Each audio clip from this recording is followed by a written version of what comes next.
Welcome to legal दोस्त। मेरा नाम नैना सोलंकी है। I am an advocate.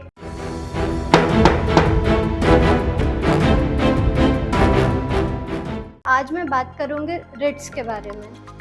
Article 32 of constitution of India and article 226 दोनों के पास रिट जुरिस्डिक्शन है जो अलग अलग कोर्ट को रिट्स देता है। अब आर्टिकल 32 बात करता है सुप्रीम कोर्ट के रिट जुरिस्डिक्शन का। सुप्रीम कोर्ट को बोला जाता है guarantor and upholder of the fundamental rights. तो आर्टिकल 32 के अंडर अगर हमें रिट इशू करवानी है तो हम सुप्रीम कोर्ट डायरेक्टली अप्रोच कर सकते हैं, लेकिन ये राइट रिस्ट्रिक्टेड होता है। आर्टिकल 32 का राइट केवल और केवल फंडामेंटल राइट्स को वायलेट होने पर ही इशू किया जाता है। वहीं आर्टिकल 226 का जो राइट है that can be issued in the violation of fundamental right as well as any other function.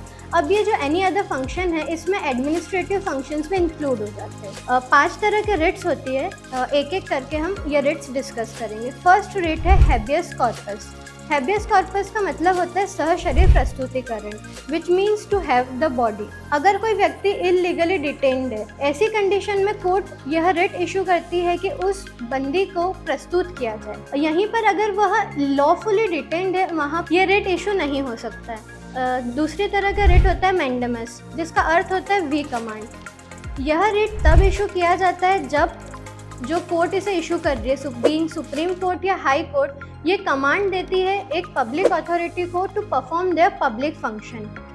We command अगर जैसे कि अगर किसी हाई कोर्ट ने लोअर कोर्ट को ये ऑर्डर दिया है, रेट इशू किया है कि 45 डेज में किसी प्रकरण का निराकरण करे, और अगर वह 45 डेज में नहीं कर रहा है, इट मीन्स कि वो हाई कोर्ट का कमांड फॉलो नहीं कर रहा है, it is known as contempt. उस ऑर्डर का वो उल्लंघन कर रहे हैं।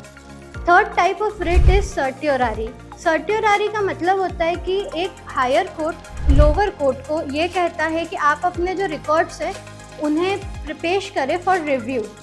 इसका कारण ये होता है कि अगर कोई जजमेंट या ऑर्डर इलीगल है तो उसे क्वॉश कर सकते। क्वॉशमेंट से ये होता है कि वो जो ऑर्डर है वो नलीफाई हो जाता है, उसकी कोई वैल्यू नहीं होती। अब इलीगल जजमेंट क्या होता है?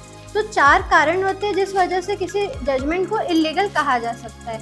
अगर उस कोर्ट के पास जिसने वो जजमेंट इशू किया है उसके पास जुरिस्डिक्शन नहीं हो, या अपने जुरिस्डिक्शन के एक्सेस में उसने वो पावर यूज़ करके वो जजमेंट दिया है, या फिर अगर वो violative of principles of natural justice है, या फिर उनका जो जुरिस्डिक्शन है दैट इज़ अनकॉन्स्टिट्यूशनल। इन 4 केसेस में that judgement is said to be illegal.